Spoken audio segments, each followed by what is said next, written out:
எல்லாருக்கும் வணக்கம். இன்னைக்கு ராகி சுழியம் செய்ய போறோம். அது எப்படி செய்யலாம்னு பார்க்கலாம் வாங்க. 100 கிராம் அளவுக்கு கடலைப்பருப்பை நான் அரை மணி நேரமா ஊற வச்சு வேக வச்சு வச்சிருக்கேன். இந்த அளவுக்கு வேக வச்சு எடுத்துக்கோங்க.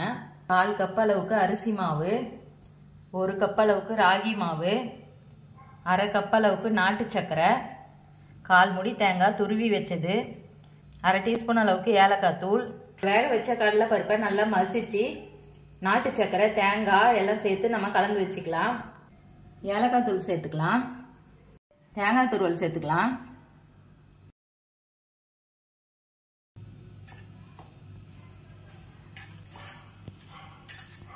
ஒரு சிட்டிகை அளவுக்கு சால்ட் சேர்த்துக்கலாம். இப்போ இதை உருண்டையா உருட்டி வச்சுக்கலாம். இப்போ மேல் மாவு கலந்துக்கலாம். 1 கப் அளவுக்கு ராகி மாவு சேர்த்துக்கிறோம், அரிசி மாவு சேர்த்துக்கிறோம் 1/4 கப்பு, 1/4 டீஸ்பூன் அளவுக்கு சால்ட்டு. நல்லா கலந்துட்டு கொஞ்சம் கொஞ்சமாக தண்ணி விட்டு திக்கான பதத்துக்கு கரைச்சிக்கலாம். இந்த அளவுக்கு திக்கான பதமாக கலந்து வச்சுக்கோங்க. இப்போ எண்ணெய் ஊற்றி நான் சூடு பண்ணி வச்சுட்டேன். சிம்மில் வச்சுக்கோங்க.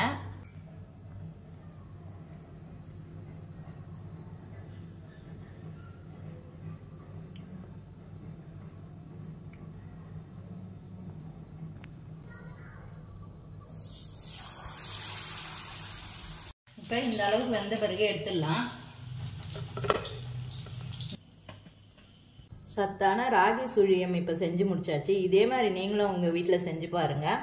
இந்த சேனலுக்கு லைக் பண்ணுங்கள், ஷேர் பண்ணுங்கள், கமெண்ட் பண்ணுங்கள், சப்ஸ்கிரைப் பண்ணுங்கள்.